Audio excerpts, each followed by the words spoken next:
അസ്സലാമു വറഹ്മത്തുള്ളാഹി. ബിസ്മില്ലാഹിർ റഹ്മാനിർ റഹീം. അൽഹംദുലില്ലാഹി റബ്ബിൽ ആലമീൻ. അസ്സലാത്തു വസ്സലാമു അലാ റസൂലിൽ കരീം വഅലാ ആലിഹി വഅസ്ഹാബിഹി അജ്മഈൻ. അമ്മാ ബഅദ്. പ്രിയപ്പെട്ട വേദിയിലിരിക്കുന്ന അധ്യക്ഷൻ ഡോക്ടർ ഷഹീദ് റംസാൻ, ഇവിടെ സന്നിഹിതരായിരിക്കുന്ന പ്രിയപ്പെട്ട സുഹൃത്തുക്കളെ, ഗുരുനാഥന്മാരെ, വിദ്യാർത്ഥികളെ, ബിഹേവിയറൽ എക്കണോമിക്സ് ഓഫ് ഫ്രോഡ് നമ്മൾ ഇതുവരെ രാവിലെ മുതൽ കേട്ടുകൊണ്ടിരിക്കുന്ന സംഗതി തന്നെയാണ്. രാവിലെ മുതൽ നമ്മൾ പോൺസി തട്ടിപ്പുകൾ, അതിൻ്റെ കാരണങ്ങൾ പല രീതിയിൽ നമ്മൾ കേട്ട് കഴിഞ്ഞു. സമയം വളരെ പരിമിതവുമാണ്. അതുകൊണ്ട് വളരെ ഓടിച്ചുകൊണ്ട് വളരെ ചുരുങ്ങിയ സമയത്തിനുള്ളിൽ ഞാനിത് പറഞ്ഞു തീർക്കുക എന്നത് മാത്രമാണ് ഇവിടെ ചെയ്യാനുള്ളത്. അപ്പോൾ നമ്മൾ എപ്പോഴും നേരത്തെ പല ആളുകളും സൂചിപ്പിച്ചു, പോൺസി സ്കീംസ് നമ്മുടെ നാട്ടിൽ എപ്പോഴും സംഭവിച്ചുകൊണ്ടിരിക്കുന്നതാണ്. ആദ്യമൊക്കെ ഞാൻ ചിന്തിക്കുകയായിരുന്നു, നമ്മുടെ മലയാള പത്രങ്ങളിൽ ഇടയ്ക്കിടയ്ക്ക് ഓരോ വാർത്തകൾ, ജ്വല്ലറി തട്ടിപ്പുകൾ, ബിസിനസ് തട്ടിപ്പുകളൊക്കെ ഇങ്ങനെ വരും. അപ്പോൾ നമ്മുടെ മലയാളികൾ മാത്രമാണ് ഇങ്ങനെ തട്ടിപ്പിന് ഇരയാവുന്നത് എന്ന് ഞാൻ ചിന്തിക്കാറുണ്ടായിരുന്നു. അപ്പോൾ ഞാൻ ഇതിനെക്കുറിച്ച് പഠിച്ചു നോക്കിയപ്പോഴാണ് ഇത് മലയാളികൾ മാത്രമല്ല, നമ്മുടെ രാജ്യത്ത് പല ഭാഗങ്ങളിലും ഇത്തരത്തിലുള്ള വലിയ തട്ടിപ്പുകൾ ഉണ്ടാവാറുണ്ട്. ബംഗാളിലാണ് ഏറ്റവും വലിയ ചിറ്റ് ഫണ്ട് തട്ടിപ്പ് ഏതാനും വർഷം മുമ്പ് നടന്നിട്ടുള്ളത്. അതേപോലെ ലോകത്തിൻ്റെ വിവിധ ഭാഗങ്ങളിൽ, മെക്സിക്കോയിലും അതേപോലെ തന്നെ ഫ്രാൻസിലും അമേരിക്കയിലുമുള്ള വിവിധ ഇത്തരത്തിലുള്ള പോൺസി സ്കാമുകളെക്കുറിച്ച്, അതിന് എഴുതപ്പെട്ടുള്ള പുസ്തകങ്ങളെക്കുറിച്ചൊക്കെ നമുക്ക് നെറ്റിൽ സെർച്ച് ചെയ്താൽ ലഭ്യമാവുന്നതാണ്. അപ്പോൾ എന്തുകൊണ്ടാണ് ഇത്തരത്തിലുള്ള തട്ടിപ്പുകൾ വീണ്ടും വീണ്ടും ആവർത്തിപ്പെടുന്നത്, എന്തുകൊണ്ടാണ് ആളുകൾ വീണ്ടും പഠിക്കാത്തത് എന്ന് നമ്മളപ്പോൾ പലപ്പോഴും ചിന്തിക്കാറുണ്ട്. മാത്രമല്ല, ഇതിനെക്കുറിച്ച് റെഗുലേറ്റേഴ്സ്, ഇപ്പോൾ സെബിയുടെ റീജിയണൽ മാനേജർ ഇവിടെ സൂചിപ്പിച്ചു, അതേപോലെ നമ്മുടെ പോലീസ് ഓഫീസർമാർ സൂചിപ്പിച്ചുകൊണ്ടിരിക്കുന്നു, നമ്മുടെ RBI നമ്മളെ ഓർമ്മപ്പെടുത്തിക്കൊണ്ടിരിക്കാറുണ്ട്. അങ്ങനെയൊക്കെ പറഞ്ഞിട്ടും വീണ്ടും എന്തുകൊണ്ടാണ് ഈ തട്ടിപ്പുകൾ വ്യാപകമായിക്കൊണ്ടിരിക്കുന്നത് എന്നാണ് നമ്മൾ അതിനെക്കുറിച്ച് ഇവിടെ അവതരിപ്പിക്കുന്നത്. അപ്പോൾ നമ്മൾ ഒരു അസംഷനുണ്ട്, നമ്മുടെ ക്ലാസിക്കൽ എക്കണോമിക്സിൽ ഒരു അസംഷൻ, ആളുകളൊക്കെ ഇൻവെസ്റ്റ് ചെയ്യുമ്പോൾ അവർ റേഷണലാണ്. റേഷണൽ എന്ന് പറഞ്ഞാൽ യുക്തി അനുസരിച്ച് ചിന്തിച്ചുകൊണ്ടാണ് ആളുകൾ ഇൻവെസ്റ്റ് ചെയ്യുന്നത് എന്നാണ് നമ്മൾ കരുതാറുള്ളത്. എക്കണോമിക്സ് അങ്ങനെയാണ് നമ്മൾക്ക് പഠിപ്പിച്ചു തരാറുള്ളത്. അപ്പോൾ റിസ്ക്കും റിട്ടേണും, ഇവിടെ നിഖിൽ ഒക്കെ സൂചിപ്പിച്ചതുപോലെ റിസ്ക്കും റിട്ടേണൊക്കെ അനലൈസ് ചെയ്തിട്ട് ഫുൾ ഇൻഫോർമേഷനൊക്കെ കിട്ടിയിട്ട് മാത്രമേ ആളുകൾ ഇൻവെസ്റ്റ് ചെയ്യൂ എന്നാണ് അതിൻ്റെ അർത്ഥം. നമ്മളതിനെ സാമ്പത്തിക ശാസ്ത്രത്തിൻ്റെ ഭാഷയിൽ ഹോമോ എക്കണോമിക്കസ് എന്ന് പറയും. Every economic activity aims maximum profit but considering only the logic എന്ന് പറഞ്ഞാൽ യുക്തിക്ക് അനുസരിച്ച്, തിങ്കിങ് ആൻഡ് ആക്ടിങ് ലോജിക്കലി, യുക്തിക്ക് അനുസരിച്ച് ചിന്തിച്ചുകൊണ്ടാണ് എല്ലാം ചെയ്യുന്നത് എന്നാണ് ക്ലാസിക്കൽ എക്കണോമിക്സ് നമ്മളെ പഠിപ്പിക്കുന്നത്. എന്നാൽ ബിഹേവിയറൽ എക്കണോമിക്സ് അനുസരിച്ച് നമ്മൾ ചിന്തിക്കുമ്പോൾ മനുഷ്യർക്ക് ബൗണ്ടഡ് റേഷണാലിറ്റിയാണ്, പരിമിതമായ തോതിലെ യുക്തി പ്രവർത്തിക്കുന്നുള്ളൂ, പ്രത്യേകിച്ചും സാമ്പത്തിക പ്രവർത്തനങ്ങൾ എന്നുള്ളതാണ്. എന്ന് പറഞ്ഞാൽ മനുഷ്യരെപ്പോഴും വളരെ വേഗത്തിൽ ആക്ട് ചെയ്യണം എന്ന് ആലോചിക്കുന്നു. എന്ന് പറഞ്ഞാൽ അതേപോലെ ഇമോഷണൽ ആയിട്ടുള്ള ഘടകങ്ങളാണ് പലപ്പോഴും നമ്മളെ സ്വാധീനിച്ചുകൊണ്ടിരിക്കുന്നത്. നമ്മളവിടെ സൂചിപ്പിക്കുകയുണ്ടായി പല രീതിയിലുള്ള ഇമോഷൻ, നമ്മളുടെ അടുപ്പക്കാരായ ആളുകൾ, നമ്മുടെ ലീഡേഴ്സ്, അല്ലെ ഞാനെങ്ങനെ ഒഴിവാക്കുക എന്നൊക്കെ നമ്മളവിടെ സൂചിപ്പിക്കുകയുണ്ടായി. അപ്പോൾ ഫീലിങ്സ്, അതേപോലെ cognitive biases, mental frame work, social pressure, എല്ലാവരും ചെയ്തു, എന്തുകൊണ്ട് ഞാൻ ചെയ്യാതിരുന്നാൽ ഞാൻ ഔട്ടായി പോകും എന്നൊക്കെ ചിന്ത. അപ്പോൾ ഇങ്ങനെ സാമ്പത്തിക തീരുമാനങ്ങൾ എടുക്കുമ്പോൾ ഫ്രോഡ് പീപ്പിൾ ക്ലിയർലി ഉപയോഗപ്പെടുത്തുന്ന മനുഷ്യൻ്റെ ഈ വീക്ക്നെസ്സിനെയാണ്. എന്ന് പറഞ്ഞാൽ എന്തൊക്കെ യുക്തിയെക്കുറിച്ച് പറഞ്ഞാലും, എന്തൊക്കെ ലാഭനഷ്ടങ്ങൾ അതിൻ്റെ യുക്തിയൊക്കെ ആലോചിച്ചാലും, ചില വശങ്ങളിൽ മനുഷ്യനെപ്പോഴും ദുർബലനാണ് ഫീലിങ്സിൻ്റെ കാര്യത്തിൽ എന്നാണ്. എന്ന് പറഞ്ഞാൽ രണ്ട് രീതിയിലാണ് മൊത്തത്തിൽ മനുഷ്യരെ നമ്മൾ ക്ലാസിഫൈ ചെയ്യുമ്പോൾ ചിന്തിക്കുന്നത്. ഒന്ന്, ഫാസ്റ്റ് ആൻഡ് ഇമോഷണലായിട്ടുള്ള ചിന്ത നമ്മുടെ സാമ്പത്തിക തീരുമാനം എടുക്കുന്നതിൽ. രണ്ടാമത്തെ സ്ലോ ആൻഡ് അനലിറ്റിക്കലായിട്ട്. ഇവിടെ ഈ പോൺസി സ്കീംസ് എപ്പോഴും ടാർഗറ്റ് ചെയ്യുന്നത് ഒന്നാമത്തെ വശത്തെയാണ്. മനുഷ്യൻ എത്രയും പെട്ടെന്ന് ഫാസ്റ്റായിട്ട് തീരുമാനങ്ങൾ എടുക്കുന്നു, അതേപോലെ തന്നെ ഇമോഷണൽ ഘടകങ്ങൾ മനുഷ്യൻ്റെ തീരുമാനങ്ങളെ സ്വാധീനിക്കുന്നു എന്നുള്ളതാണ്. ഇനി നമ്മൾ പോൺസി സ്കീമിൻ്റെ ബിഹേവിയറൽ ട്രാപ്സ് ആണ് നമുക്ക് പറയാൻ പറ്റും. Not just financial frauds, they are behavioural engineering system. മനുഷ്യൻ്റെ ഈ ബിഹേവിയറിനെ ഇൻഫ്ലുവൻസ് ചെയ്യുന്ന രീതിയിലാണ് ഈ സംഗതി പിന്നെ ഡിസൈൻ ചെയ്തിരിക്കുന്നത് നമുക്ക് കാണാൻ സാധിക്കും. അതിൽ ഇറ്റ് റെഡ്യൂസ് ദ സ്കെപ്റ്റിസിസം, സംശയത്തിനുള്ള യാതൊരു വകുപ്പും തരില്ല. അല്ലെങ്കിൽ ക്രിയേറ്റ് ട്രസ്റ്റ് കിക്കിലി, നമുക്ക് വിശ്വാസ്യത, ട്രസ്റ്റിനെ കുറിച്ച് നേരത്തേക്ക് ഇവിടെ സൂചിപ്പിക്കേണ്ടായി. വേഗത്തിൽ വിശ്വാസ്യത നേടിയെടുക്കാനുള്ള എന്തൊക്കെ ചെയ്യണോ അതൊക്കെ ഈ പോൺസി സ്കീമിൻ്റെ ആളുകൾ ചെയ്തിരിക്കും. അതേപോലെ തന്നെ റിവാർഡ് ഏർലി ബിലീഫ് എന്ന് പറഞ്ഞാൽ എത്രയും പെട്ടെന്ന് റിവാർഡ് കൊടുത്തുകൊണ്ട്, അപ്പോൾ ഇത് വർക്ക് ചെയ്യുന്ന ഒരു സാധനമാണ്, എത്രയും കൂടുതൽ നേട്ടങ്ങൾ, സാമ്പത്തിക നേട്ടങ്ങൾ ഉണ്ടാക്കുന്നതാണ് എന്ന് ആളുകളെ കൊണ്ട് വിശ്വസിപ്പിക്കാൻ ശ്രമിക്കുന്നു. അതേപോലെ തന്നെ ക്രിട്ടിക്കൽ ക്വസ്റ്റ്യനിങ്ങിനെ സപ്രസ് ചെയ്യുന്നു എന്നാണ്. നമ്മൾക്ക് ചോദ്യങ്ങൾ ചോദിക്കാനുള്ള ഇത്തരത്തിലുള്ള മാർക്കറ്റിങ്ങിൻ്റെ ഏജൻറ്റുമാരെ ആളൊക്കെ നമ്മളെടുത്ത് വന്നാൽ അവരോട് അങ്ങോട്ട് ചോദ്യങ്ങൾ ചോദിക്കാൻ അവർ അനുവദിക്കുന്നില്ല. ക്രിട്ടിക്കൽ ക്വസ്റ്റ്യനിങ്ങിനെ അവർ ഒരിക്കലും അനുവദിക്കുന്നില്ല എന്ന് അതിനടിച്ചമർത്തുകയാണ് ചെയ്യുക. അപ്പോൾ ഇവിടെ മനുഷ്യൻ്റെ psychology is central to their success. മനുഷ്യൻ്റെ സൈക്കോളജിയിലാണ് അവർ കയറി പിടിക്കുന്നത് എന്ന് നമുക്ക് കാണാൻ സാധിക്കും. മറ്റൊന്ന് early payouts and false legitimacy എന്ന് പറഞ്ഞാൽ ഏർലി റിട്ടേൺസ് ആണ്. Early investor receive real money എന്ന് പറഞ്ഞാൽ നമ്മൾ ഇവിടെ പല തട്ടിപ്പുകളും മനസ്സിലായിട്ടുള്ളത് പോലെ ആദ്യം ഒരാൾ ഇൻവെസ്റ്റ് ചെയ്യും, പിന്നീട് ഇൻവെസ്റ്റ് ചെയ്യുന്നതിൽ നിന്നുള്ള ആ പണം എടുത്തിട്ടാണ് ആദ്യം ഇൻവെസ്റ്റ് ചെയ്തവർക്ക് റിട്ടേൺ കൊടുക്കുന്നത്. അപ്പോൾ അങ്ങനെ കൊടുക്കുന്നതോടുകൂടി there is a create some belief it works, ഇത് സംഗതി കുഴപ്പമില്ല, ഇത് നന്നായി റിട്ടേൺ കിട്ടുന്ന ഒരു സംഭവമാണ് എന്നൊരു ആറ്റിറ്റ്യൂഡ് ജനങ്ങളിൽ സൃഷ്ടിക്കുന്നു എന്നുള്ളതാണ്. അപ്പോൾ ഇമോഷണലി ഒരു ട്രസ്റ്റ് അവിടെ ബിൽഡ് ചെയ്യപ്പെടുന്നു. അവിടെ ബിഹേവിയറൽ ഇഫക്റ്റ് എന്ന് പറയുന്നത് വിസിബിൾ റിട്ടേൺസ് ഔട്ട്വൈസ് ദി അബ്സ്ട്രാക്റ്റ് റിസ്കിനെ കുറിച്ച് ചിന്തിക്കാനുള്ള ഒരു മാനസികാവസ്ഥ ആൾ കൊടുക്കുന്നത്. നമുക്ക് റിട്ടേൺ കിട്ടുന്നുണ്ട്, കൃത്യമായി കിട്ടുന്നുണ്ട്, നേരത്തെ സൂചിപ്പിച്ചതുപോലെ. പിന്നെ എന്തിന് നമ്മൾ അതിൻ്റെ റിസ്കിനെ കുറിച്ച് ആലോചിക്കണം, അതിനെ വർക്ക് ചെയ്യുന്നതിനെക്കുറിച്ച് ഞാൻ ആലോചിക്കണം എന്ന് അവിടെ അവർ ചിന്തിക്കുകയും സസ്റ്റൈനബിലിറ്റി ക്വസ്റ്റ്യൻസ് ഇസ് ഇഗ്നോർഡ് എന്ന് പറഞ്ഞാൽ ഇത് നിലനിൽക്കുന്നതാണോ, ഇത് കുറേ കാലം ലാഭം തരാൻ പറ്റിയ ബിസിനസ്സാണോ, ഇവരുടെ ബിസിനസ് എന്താണ് എന്നൊന്നും ആലോചിക്കാനുള്ള ഒരു സമയം അവിടെ ഉണ്ടാവുകയും ചെയ്യുന്നില്ല എന്നതാണ് അതുകൊണ്ട് ഉദ്ദേശിക്കുന്നത്. മറ്റൊന്ന് അതോറിറ്റി ബയസാണ് എന്ന് പറഞ്ഞാൽ tendency to trust perceived experts and leaders എന്ന് പറഞ്ഞാൽ ഇതിന് പരസ്യമായി അല്ലെങ്കിൽ നമ്മളെ സമീപിക്കുന്ന ആൾ അല്ലെങ്കിൽ ഇതിനെ പരസ്യത്തിൽ പ്രതിനിധീകരിക്കുന്ന ആൾ ആൾസോ കാൾഡ് ഹാലോ ഇഫക്റ്റ്, ഇതിനെ ഹാലോ ഇഫക്റ്റ് എന്ന് പറയും. അവർ ട്രസ്റ്റാണ്, അവരിലുള്ള നമ്മുടെ വിശ്വാസം, അവരങ്ങനെ ചെയ്യുകയില്ല. അവരുടെ ക്യാരക്ടർ, അവരുടെ റെപ്യൂട്ടേഷൻ, അവരുടെ സോഷ്യൽ സ്റ്റാറ്റസ് ഇതൊക്കെ കാണുന്നതോടുകൂടി നമ്മൾ പിന്നെ ഒന്നും ആലോചിക്കുകയില്ല. നമ്മൾ നേരത്തെ സെബിയുടെ ആ വീഡിയോയിൽ നമ്മൾ കണ്ടു, ആരാണ് ആ പേഴ്സൺ എന്ന് പോലും ആലോചിക്കാതെ ഒരു വ്യക്തിയിൽ വിശ്വാസം അർപ്പിച്ചുകൊണ്ട് നമ്മളതിൽ പോയി വീഴുകയാണ്. അവിടെ ബിലീഫ് എന്ന് പറയുന്നത് ഹീ നെവർ ചീറ്റ് മീ, അയാൾ എന്നെ ഒരിക്കലും വഞ്ചിക്കുകയില്ല. അതൊരു പക്ഷേ നമ്മുടെ റിലീജിയസ് ലീഡറായിരിക്കാം, അല്ലെങ്കിൽ പള്ളിയിലച്ചന്മാരായിരിക്കാം, അല്ലെങ്കിൽ നമ്മൾക്ക് ഏറ്റവും ഇഷ്ടപ്പെട്ട നമ്മുടെ ബന്ധുക്കളായിരിക്കാം. അങ്ങനെ പല രീതിയിൽ ഇങ്ങനെ നമുക്ക് ഇതിൽ വിശ്വാസം അർപ്പിക്കപ്പെടുന്നുണ്ട്. അപ്പോൾ പ്രൊമോട്ടർ സക്സസ്ഫുൾ ബിസിനസ്മാൻ ആയിരിക്കാം, എന്നാൽ പോലും ഇത്തരം സംഗതികളിൽ നമ്മൾ വീണു പോവുകയാണ് ചെയ്യുന്നത്. Social proof and heard behaviour എന്ന് പറഞ്ഞാൽ assuming that crowds action is correct എന്ന് പറഞ്ഞാൽ കൂടുതൽ ആളുകളും ഇത് ചെയ്തുകൊണ്ടിരിക്കുന്നുണ്ട്, നാട്ടിലുള്ള എല്ലാവരും ചെയ്യുന്നു, അതുകൊണ്ട് ഇത് കുഴപ്പമുണ്ടാവില്ല എന്നൊരു വിശ്വാസത്തിലേക്ക് നമ്മൾ if others are investing it must be safe എന്നുള്ള ഒരു വികാരത്തിലേക്ക് നമ്മൾ എത്തിപ്പെടുന്നു. അതൊരു പക്ഷേ നമ്മുടെ അയൽവാസികളായിരിക്കാം, ഒരു നാട്ടിലുള്ള, നേരത്തെ ഉദ്ഘാടന പ്രസംഗത്തിൽ സൂചിപ്പിക്കേണ്ടായി, ഒരു ഗ്രാമത്തിലുള്ള ബഹുഭൂരിപക്ഷ ആളുകളും ഇൻവെസ്റ്റ് ചെയ്യപ്പെട്ട തട്ടിപ്പുകൾ നമ്മൾ കണ്ടു. അവിടെ ആ സംഗതിയാണ് വർക്ക് ചെയ്തത്. അതേപോലെ ഒരു കുടുംബത്തിലുള്ള ആളുകൾ മുഴുവൻ ഇൻവെസ്റ്റ് ചെയ്യപ്പെടുന്ന അവസ്ഥ ചിലപ്പോൾ ഉണ്ടാവാറുണ്ട്. അപ്പോൾ അവിടെ എൻ്റെ അമ്മാവനാണത് പറഞ്ഞത്, അതുകൊണ്ട് ഞാനെങ്ങനെ തള്ളും, എൻ്റെ ക്ലോസ് റിലേറ്റീവാണ്, എങ്ങനെ തള്ളും, എൻ്റെ അളിയനാണ്, എൻ്റെ അമ്മോശനാണ് എന്നൊക്കെ രീതിയിൽ ആളുകൾ അതിൽ വിശ്വസിച്ച് പോവുകയാണ്. പലയിടങ്ങളിലും ബാങ്ക് മാനേജേഴ്സ് വരെ, അതേപോലെ നമ്മുടെ കൂടെ വർക്ക് ചെയ്യുന്ന നമ്മുടെ അധ്യാപകർ, അതേപോലെ തന്നെ സഹപ്രവർത്തകർ വരെ ഇതിൻ്റെ റഫറൽ ഏജൻറ്റുമാരായി നമ്മളെ സമീപിക്കാറുണ്ട്.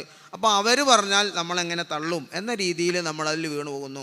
കമ്മ്യൂണിറ്റി പാർട്ടിസിപ്പേഷൻ ഇൻക്രീസ് ട്രസ്റ്റ് എന്നാണ്. അവിടെ കമ്മ്യൂണിറ്റി പാർട്ടിസിപ്പേഷൻ വരുന്നതോടുകൂടി നമ്മുടെ വിശ്വാസം വർദ്ധിപ്പിക്കാനും അവിടെയും നമ്മുടെ ഇൻഡിപെൻഡൻ്റ്ലി അനലൈസ് ചെയ്ത് ഒരു കാര്യം തീരുമാനിക്കുക എന്നുള്ള നമ്മുടെ എക്കണോമിക് ഇൻട്രസ്റ്റ് നമ്മൾ അവോയ്ഡ് ചെയ്യുന്നു. അതോടുകൂടിയും റിസൾട്ട് എന്താ ഉണ്ടാവുമെന്ന് വെച്ചാൽ rapid spread through mouth publicity, ആളുകൾ പരസ്പരം പറഞ്ഞിട്ട് മൗത്ത് പബ്ലിസിറ്റി കൊണ്ട് ഈ സംഗതി വേഗത്തിൽ സ്പ്രെഡ് ചെയ്യുന്ന അവസ്ഥയാണ് ഉണ്ടാവുക. മറ്റൊന്ന് ഓവർ കോൺഫിഡൻസ് ബയസാണ്. ഓവർ കോൺഫിഡൻസ് എന്ന് പറഞ്ഞാൽ പിന്നെ ഇൻവെസ്റ്റേഴ്സിൻ്റെ ഒരു സൈക്കോളജിയാണ്. I am smarter than others, ഞാൻ കുഴപ്പമില്ല, ഞാൻ ഒക്കെ പഠിച്ചിട്ട് തന്നെ ചെയ്യുള്ളൂ. അതേപോലെ തന്നെ I will exit before collapse, പലരും മുന്നറിയിപ്പ് നൽകും ഇത് കൊളാപ്സ് ആവും, തകരുമെന്ന് പറയുമ്പോൾ അങ്ങനെ തകരാനൊരു സൂചന കിട്ടിയാൽ എനിക്കറിയാം, ഞാൻ അതിൽ ആദ്യം പുറത്ത് ചാടുന്നതിൽ ഒരാളായിരിക്കും. അല്ലെങ്കിൽ എനിക്ക് അതിനെക്കുറിച്ചുള്ള വർക്കൊക്കെ അറിയാം, I understand how it works, എനിക്കതിനെക്കുറിച്ച് എല്ലാ വശങ്ങളും അറിയാം, ഞാൻ വെറുതെ ഒന്നുമല്ല ഇതിൽ നിൽക്കുന്നത് എന്നുള്ള ഒരു ഓവർ കോൺഫിഡൻസ് ആളുകൾക്ക് ഉണ്ടാവുന്നു. അങ്ങനെ അവർ അതിൽ പോയി ചാടുന്നതെന്നാണ്. അപ്പോൾ അതിൻ്റെ റിയാലിറ്റി എന്താണെന്ന് വെച്ചാൽ timing a Ponzi collapse is impossible. എപ്പോഴും ഇത് സംഭവിക്കുക, അതിനൊരു നിശ്ചിത സമയമൊന്നുമില്ല. Every one believe that they will be early. എല്ലാവരും വിശ്വസിക്കുന്നത് ഞാൻ ആദ്യം ഇൻവെസ്റ്റ് ചെയ്ത ആളാണ്, എനിക്ക് വേഗത്തിൽ പുറത്ത് കിടക്കാം, എനിക്ക് അഡ്വാൻറ്റേജ് ഉണ്ടാക്കാം എന്ന് ഓരോരുത്തരും ചിന്തിക്കുമ്പോൾ അയാൾ അതിൽ പെട്ടുപോവുകയാണ് ചെയ്യുന്നത് എന്നാണ്. മറ്റൊന്ന് കൺഫർമേഷൻ ബയസാണ്. കൺഫർമേഷൻ ബയസ് എന്ന് പറഞ്ഞാൽ one investors seek supportive information. നമ്മളതിൽ പെട്ട് കഴിഞ്ഞാൽ പിന്നെ അതിനുള്ള സപ്പോർട്ടീവായിട്ടുള്ള ഇൻഫർമേഷനാണ് നമ്മൾ സീക്ക് ചെയ്യാം. പലരും അതിൻ്റെ റെഡ് ഫ്ലാഗ്സിനെ കുറിച്ചുള്ള വാണിംഗ് കൊടുക്കും. അങ്ങനെ വാണിംഗ് കൊടുക്കുന്ന നേരം അവരതിനെ ഇഗ്നോർ ചെയ്യുകയാണ് ചെയ്യുക. ഞാൻ അതിൻ്റെ സപ്പോർട്ടറായി മാറിക്കൊണ്ട് അതിനെ ജസ്റ്റിഫൈ ചെയ്യാൻ തുടങ്ങും. Critics are labelled jealous or misinformed. നമ്മളതിനെ വിമർശിച്ചു, നിങ്ങൾ അതിൽ പോയി പെട്ടു, നിങ്ങളുടെ പൈസ പോവും എന്നൊക്കെ പറയുമ്പോൾ എനിക്ക് 10 പൈസ കിട്ടുന്നതിനുള്ള അസൂയാണ് നിനക്ക് എന്ന് പറഞ്ഞ് നമ്മുടെ ജലസ് അല്ലെങ്കിൽ നമ്മളെ അവരോടുള്ള മിസ്ഇൻഫർമേഷനാണ് എന്ന രീതിയിൽ നമ്മളെ അവർ തെറ്റിദ്ധരിപ്പിക്കുന്ന രീതിയിൽ ലേബൽ ചെയ്യാണ് ചെയ്യുന്നത്. അതിൻ്റെ ഇഫക്റ്റ് എന്താണെന്ന് വെച്ചാൽ belief system become self protecting and fraud survives longer. അതോടുകൂടിയും ഫ്രോഡിന് കുറേ കാലം അതിൽ പിടിച്ചു നിൽക്കാനും വളരാനും കഴിയുന്നു. ആളുകൾ എന്ന് പറഞ്ഞാൽ ഇൻവെസ്റ്റേഴ്സൊക്കെ അതിൽ നിന്ന് ഊരിപ്പോകാൻ നോക്കാതെ അതിൽ തന്നെ പിടിച്ചു നിൽക്കുകയാണ് അതോടുകൂടി ചെയ്യുന്നത്. ഇമോഷണൽ ഡ്രൈവേഴ്സ്, അതിൽ പെടാൻപ്പെട്ട ഗ്രീഡാണ്. നമുക്കറിയാം, ഗ്രീഡിനെ കുറിച്ച് ഇവിടെ സൂചിപ്പിച്ചു കഴിഞ്ഞു. ഗ്രീഡ് ബിഹേവിയറൽ ടേംസിൽ നോക്കുന്ന നേരം preference for easy regular income. നമ്മൾ പലപ്പോഴും നോക്കുക, എനിക്ക് മാസത്തിലൊരു ചെറിയ പൈസ കിട്ടുന്നുണ്ട്, മാസത്തിലിപ്പോൾ 10 ലക്ഷം രൂപ ഇൻവെസ്റ്റ് ചെയ്താൽ 10,000 രൂപ മാസത്തിൽ കിട്ടുന്നുണ്ട്, അല്ലെങ്കിൽ 5,000 രൂപ മാസത്തിൽ കിട്ടുന്നുണ്ട്. അതൊരു റെഗുലർ ഇൻകം ആണ്. അപ്പോൾ പലർക്കും ആവശ്യം ഇങ്ങനെ റെഗുലർ ഇൻകം കിട്ടുക എന്നുള്ളതായിരിക്കും. അങ്ങനെ ഈസി റെഗുലർ ഇൻകം കിട്ടുന്നു. അല്ലെങ്കിൽ focus on returns not probabilities. Return എത്ര കിട്ടുമെന്ന് മാത്രം നോക്കും, അതിൽ കിട്ടാനുള്ള സാധ്യത എത്രത്തോളമാണ് പ്രോബബിലിറ്റി. നമ്മൾ നേരത്തെ ഇവിടെ സൂചിപ്പിച്ച പോലെ ഒരു ബിസിനസ്സിൽ സാധാരണ കിട്ടേണ്ട ആവറേജ് റിട്ടേൺ 12% വരെയാണ്. അപ്പോൾ ചില ആളുകൾ മാസത്തിൽ 1,00,000-5,000 വരെ റിട്ടേൺ കൊടുക്കുന്ന ആളുകളെ എനിക്കറിയാം. അത് അവരെങ്ങനെ കൊടുക്കുന്നു എന്ന് നമ്മൾ ആലോചിക്കുന്നില്ല. അപ്പോൾ അവിടെ പ്രോബബിലിറ്റി ഓഫ് ഗെറ്റിംഗ് റിട്ടേൺസ് എന്ന് പറയുന്നത് നമ്മൾ അപ്പോഴും ആലോചിക്കാതെ പോകുന്നു എന്നുള്ളതാണ് അവിടെ സംഭവിക്കുന്നത്. മറ്റൊന്ന് ഫിയർ ഓഫ് മിസ്സിങ് ഔട്ട് എന്ന് പറഞ്ഞാൽ എല്ലാ ആളുകളും ചെയ്തു, അതുകൊണ്ട് ഞാൻ മാത്രം എന്തുകൊണ്ട് ചെയ്യാതിരുന്നാൽ ഞാൻ ഔട്ടായി പോകും എന്നുള്ള ചിന്ത. അപ്പോൾ അതിന് പിന്നെ ഇതിൻ്റെ പ്രചാരകർ ഫോർസ്റ്റേഴ്സ് ക്രിയേറ്റ് അർജൻസി, പെട്ടെന്ന് ചെയ്യാൻ വേണ്ടി നമ്മളെ നിർബന്ധിക്കുന്നു എന്നതാണ് അവരുടെ ഒരു സൈക്കോളജിക്കൽ അപ്രോച്ച്. എന്ന് പറഞ്ഞാൽ ലിമിറ്റഡ് ടൈം ഓഫർ, ഇത് ഇന്നും നാളെയും കൂടിയേ ഉള്ളൂ, ഇന്നും നാളെയും കഴിഞ്ഞാൽ ഈ നിക്ഷേപാവസരം ഇല്ലാതാവും, അല്ലെങ്കിൽ ഇത് ലാസ്റ്റ് ബാച്ചാണ്, ക്ലോസിംഗ് സൂൺ എന്ന് പരസ്യം ചെയ്യും, അല്ലെങ്കിൽ ഓൺലി ഫോർ സെലക്റ്റഡ് മെമ്പർ, ആദ്യം ഇൻവെസ്റ്റ് ചെയ്യുന്ന 10 ആൾക്കേ ഉള്ളൂ, അല്ല 50 ആൾക്കേ ഉള്ളൂ ഈ അവസരമുള്ളൂ, അല്ലാത്തവർക്കില്ല എന്ന് പറഞ്ഞ് വിശ്വസിപ്പിക്കും. Every one in my circle is joined, for me it may lost the opportunity എന്ന് പറയുന്ന ഒരു ചിന്ത അയാൾ ഉടലെടുക്കാൻ അത് ഇടയാക്കുന്നു. എന്ന് പറഞ്ഞാൽ എൻ്റെ ചുറ്റുപാടില്ല, അപ്പോൾ അവർ പറയാം ഇന്നാൾ ചേർന്നു, അവർ ചേർന്നു, ഇവർ ചേർന്നു, പിന്നെ നിങ്ങൾക്കെന്താ ചേർന്നാൽ എന്ന് അവരെ വിശ്വസിപ്പിക്കുകയും അങ്ങനെ ആ ഓപ്പർച്യൂണിറ്റി നഷ്ടപ്പെടുമെന്നുള്ള ഫീലിംഗ് അവരുണ്ടാക്കുകയും ചെയ്യുന്നു. അവിടെ ബിഹേവിയറൽ ഇമ്പാക്റ്റ് എന്താണെന്ന് വെച്ചാൽ അനലിറ്റിക്കൽ തിങ്കിങ് ഷട്ട് ഡൗൺ എന്നാണ്. എന്ന് പറഞ്ഞാൽ യുക്തിപരമായി ചിന്തിക്കാനുള്ള ഒരവസരം അയാൾക്ക് അവിടെ ഉണ്ടാവുന്നില്ല, അത് ഷട്ട് ഡൗൺ ചെയ്യപ്പെടുന്നു. ഡിസിഷൻസ് ബിക്കംസ് കമ്പൾസീവ് എന്ന് പറഞ്ഞാൽ നിർബന്ധിച്ചുകൊണ്ട് ഒരു തീരുമാനത്തിലേക്ക് എത്താൻ ഇൻവെസ്റ്ററെ അയാൾ പ്രേരിപ്പിക്കുന്നു, അതിൽ വീണു പോവുകയും ചെയ്യുന്നു എന്നുള്ളതാണ്. മറ്റൊന്ന് അഫിനിറ്റി ഫ്രോഡാണ്. അഫിനിറ്റി ഫ്രോഡ് എന്ന് പറഞ്ഞാൽ ട്രസ്റ്റ് തന്നെയാണ്. ട്രസ്റ്റ് ഈസ് എ വെപ്പൺ എന്നാണ്. എന്ന് പറഞ്ഞാൽ നേരത്തെ സൂചിപ്പിച്ചതുപോലെ റിലീജിയസ് ലീഡേഴ്സോ അല്ലെങ്കിൽ സോഷ്യൽ ഇൻഫ്ലുവൻസേഴ്സ്, പ്രൊഫഷണൽ ഗ്രൂപ്പ്സ്, അങ്ങനെ പല രീതിയിലാണ് നമ്മളെ ഈ ഫ്രോഡ് പേഴ്സൺസ് സമീപിച്ചുകൊണ്ടിരിക്കുന്നത്. ട്രസ്റ്റ് റീപ്ലേസ് ഡ്യൂ ഡെലിജൻസ് എന്ന് പറഞ്ഞാൽ വിശ്വാസം മറ്റെല്ലാ സംഗതിയെയും ഓവർകം ചെയ്യുന്നു എന്നുള്ളതാണ്. അപ്പോൾ why it is dangerous, questioning feels like betrayal എന്ന് പറഞ്ഞാൽ ഇല്ലെങ്കിൽ ചതിക്കപ്പെട്ടുന്നു എന്നുള്ള ഞാൻ വഞ്ചിക്കപ്പെട്ടു എന്നുള്ള ഒരു ഫീലിംഗ് ഉണ്ടാക്കുന്നതിൽ അത് സ്കെപ്റ്റിസിസം ഈസ് സോഷ്യലി ഡിസ്കറേജ്ഡ്. അതേപോലെ തന്നെ സംശയിക്കാനുള്ള ഒരു വകുപ്പ് പോലും സാമൂഹികപരമായി സൃഷ്ടിക്കപ്പെടുന്നില്ല. കാരണം എന്നെ പഠിപ്പിച്ച ആളാണ് പറയുന്നത്, എൻ്റെ പഠിപ്പിച്ച ആളുകൾ പറയുന്നു, ഞാൻ വിശ്വസിക്കുന്ന പണ്ഡിതൻ അല്ലെങ്കിൽ ഞാൻ വിശ്വസിക്കുന്ന ലീഡറാണ് പറയുന്നത് എന്നൊക്കെ പറയുമ്പോൾ അയാൾ വഞ്ചിക്കപ്പെടുക എന്നുള്ള തോന്നലുണ്ടാവുന്നില്ല എന്നുള്ളതാണ് അവിടെ ഉണ്ടാവുന്നത്. ഒരു സംശയത്തിനുള്ള യാതൊരു വകുപ്പുമില്ലാതെയാണ് ഇത് പ്രവർത്തിക്കപ്പെടുന്നത്. ഇനി റെസിപ്രോസിറ്റി ആൻഡ് ലോസ് അവേർഷൻ എന്ന് പറഞ്ഞാൽ സ്മാൾ ഫേവേഴ്സ് എന്ന് പറഞ്ഞാൽ ഈ ചേർത്തുന്ന ആൾ ഏജൻറ്റ് വന്ന് പറയാം, I will cut my commission in full or part for you, എനിക്കിത്ര 10% കമ്മീഷൻ ഉണ്ട് അല്ലെങ്കിൽ 20% കമ്മീഷൻ ഉണ്ട്, ഞാൻ അത് ഒഴിവാക്കുകയാണ്. ഇപ്പോൾ 1000 രൂപയാണ് ഒരു പോളിസിക്ക് വേണ്ടതെങ്കിൽ എനിക്ക് 800 രൂപ തന്നാൽ മതി, 200 രൂപ ഞാൻ സഫർ ചെയ്തോളാം, അതിൻ്റെ കമ്മീഷനാണ് എന്നൊക്കെ പറഞ്ഞിട്ട് ഒരു ഫേവർ കാണിക്കും. അങ്ങനെ ഫേവർ കാണിക്കുന്നതോടുകൂടിയും അയാൾ അതിൽ വീണു പോകുന്നു എന്നുള്ളതാണ്. Small favour from agent leads to sense of obligation to invest. അതേപോലെ മറ്റൊന്നാണ് ഓഫേഴ്സ് കൊടുക്കുക എന്നുള്ളത്. If not investing now may lose the bonus of 20%. ഇപ്പോൾ ഇൻവെസ്റ്റ് ചെയ്താൽ നിങ്ങൾക്ക് 20% ബോണസ് തരാം, അല്ലെങ്കിൽ ഈ ബോണസ് നിങ്ങൾക്ക് നഷ്ടപ്പെടും. അപ്പോൾ അവിടെ ഉണ്ടാവുന്നത് losses hurt more than gains feel good എന്നാണ്. എന്ന് പറഞ്ഞാൽ ഈ നഷ്ടത്തെക്കുറിച്ച് ചിന്തിക്കുന്ന, ഈ ആക്ച്വലി അയാൾ ഇൻവെസ്റ്റ് ചെയ്യപ്പെടുന്ന അല്ലെങ്കിൽ ഇൻവെസ്റ്റ് ചെയ്താൽ കിട്ടുന്ന നേട്ടത്തെക്കുറിച്ചൊന്നുമല്ല, ഇൻവെസ്റ്റ് ചെയ്തിട്ടില്ലെങ്കിൽ അയാൾക്ക് നഷ്ടമാകുമെന്ന് പറയുന്ന നഷ്ടത്തെക്കുറിച്ചാണ് അയാൾ ചിന്തിക്കപ്പെടുന്നത് എന്നാണ്.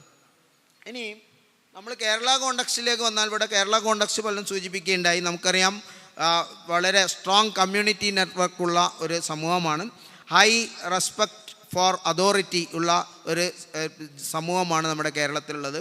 അതേപോലെ തന്നെ അതേസമയം തന്നെ നമുക്ക് ഇൻഫോർമൽ ഫിനാൻഷ്യൽ കൾച്ചർ ധാരാളമുണ്ട്. എന്ന് പറഞ്ഞാൽ നമ്മൾ ഷെയർ മാർക്കറ്റിനെ കുറിച്ചും മ്യൂച്വൽ ഫണ്ടിനെ കുറിച്ചൊക്കെ പറയുമ്പോൾ അവിടെയൊക്കെ ഇൻവെസ്റ്റ് ചെയ്യുന്ന സെബി റെഗുലേറ്റഡ് ആയിട്ടുള്ള ഫണ്ടുകളിൽ ഇൻവെസ്റ്റ് ചെയ്യുന്ന ആളുകൾ വളരെ ചുരുക്കമാണ്. ആളുകളൊക്കെ ഇപ്പോൾ ഒരു ജ്വല്ലറി ഇത്ര ഫണ്ട് സ്വീകരിക്കുന്നു, ഇത്ര റിട്ടേൺ തരാമെന്ന് പറയുമ്പോൾ നാളെ അവിടെ ക്യൂ നിന്ന് ഇൻവെസ്റ്റ് ചെയ്യുന്ന ആളുകളാണ് നമ്മുടെ കേരളത്തിൽ കൂടുതലുള്ളത്. അപ്പോൾ അങ്ങനെയുള്ള ഒരു ഇൻഫോർമൽ ഫൈനാൻഷ്യൽ കൾച്ചർ, അതിനൊരു ഒരു റെസീറ്റ് പോലും വാങ്ങാതെ ഒരു തെളിവുമില്ലാതെ എത്ര പണം കൊണ്ടുപോയി കൊടുക്കാനും ആളുകൾ റെഡിയാണ്. അതേസമയം നമ്മൾ ലിറ്ററേറ്റ് ആയിട്ടുള്ള ഒരു സമൂഹമാണ് കേരളത്തിൽ. എന്നിട്ട് പോലും നമ്മുടെ നാട്ടിൽ പല രീതിയിലുള്ള ഇത്തരത്തിലുള്ള തട്ടിപ്പുകൾ, ചിറ്റ് ഫണ്ട് തട്ടിപ്പുകൾ നടക്കുന്നു. അതേപോലെ തന്നെ സഹകരണ ബാങ്കുകൾ വഴിയുള്ള തട്ടിപ്പുകൾ നടക്കുന്നുണ്ട്, റിയൽ എസ്റ്റേറ്റ് തട്ടിപ്പുകൾ നടക്കുന്നുണ്ട്, ഫെയ്ത്ത് ബേസ്ഡ് തട്ടിപ്പുകൾ നടക്കുന്നുണ്ട്. അങ്ങനെയൊക്കെയുള്ള തട്ടിപ്പുകൾ ഇവിടെ ധാരാളമായി നടന്നുകൊണ്ടിരിക്കുകയും ചെയ്യുന്നുണ്ട്. ഇനിയും വൈ റെഡ് ഫ്ലാഗ് ഇഗ്നോർഡ്, ഇങ്ങനെയൊക്കെ റെഡ് സൂചനകൾ നമ്മുടെ മുന്നിൽ വന്നിട്ട് എന്തുകൊണ്ടാണ് ആളുകൾ അത് ഇഗ്നോർ ചെയ്യുന്നത് നമ്മൾ ചിന്തിച്ചാൽ അവിടെ നമുക്കറിയാം റെഡ് ഫ്ലാഗ് നേരത്തെ സൂചിപ്പിക്കുകയുണ്ടായി, ഗ്യാരണ്ടീഡ് റിട്ടേൺ ആണ്, നോ ട്രാൻസ്പെറൻസി, അതിനെക്കുറിച്ചുള്ള ഒരു വിവരവും ആളുകൾക്ക് കൊടുക്കുന്നില്ല. അതേപോലെ തന്നെ പ്രഷർ ടു റിക്രൂട്ട് അതേഴ്സ്, മറ്റുള്ളവരെ റിക്രൂട്ട് ചെയ്ത് താഴെ കണ്ണി ചേർക്കാൻ നമ്മളെ മേലെ നിന്നുള്ള സമ്മർദ്ദങ്ങൾ ഉണ്ടാവാറുണ്ട്. ഇതൊക്കെ റെഡ് ഫ്ലാഗാണ്.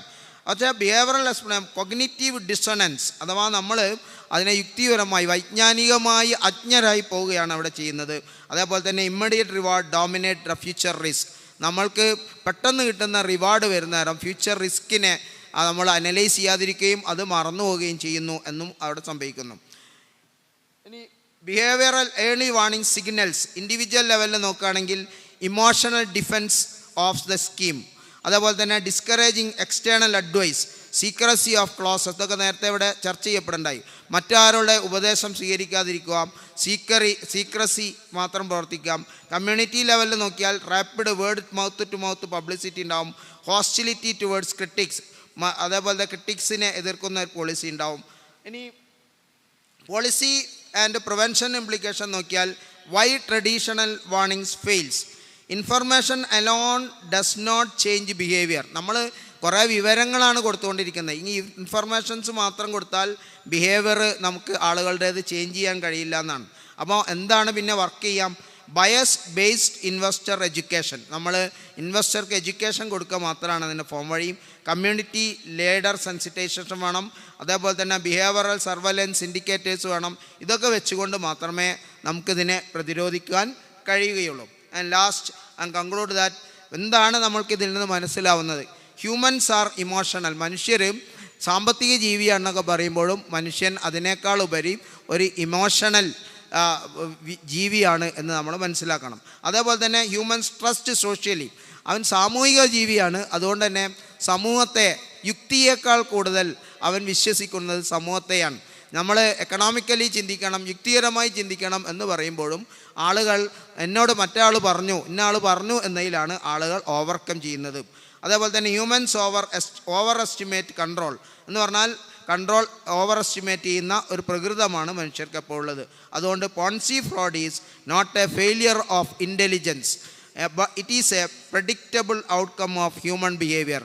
മനുഷ്യൻ്റെ പെരുമാറ്റത്തിലുള്ള ഈ വൈകല്യം മാറാതെ ഈ മനുഷ്യർ ഈ പോൺസി സ്കീമുകളിൽ പെടുന്ന ഈ ട്രാജഡി നമുക്ക് ഒഴിവാക്കാൻ പറ്റുകയില്ല. അഥവാ നമ്മുടെ ഇമോഷണൽ ഫീലിങ്സ് നമ്മുടെ എക്കണോമിക് ഡിസിഷനെ മറികടക്കുന്നതാണ്. കാരണം എക്കണോമിക് ഡിസിഷൻ മേലെ നിൽക്കുകയും ഇമോഷണൽ ഫീലിങ്സ് താഴെ നിൽക്കുകയും ചെയ്യുമ്പോഴേ ഇത് നമുക്ക് വിജയകരമായി പോൺസി സ്കീമിനെ ഓവർകം ചെയ്യാൻ പറ്റുകയുള്ളൂ എന്ന് ആണ് ഇതിൽ നമുക്ക് മനസ്സിലാവുന്നത്.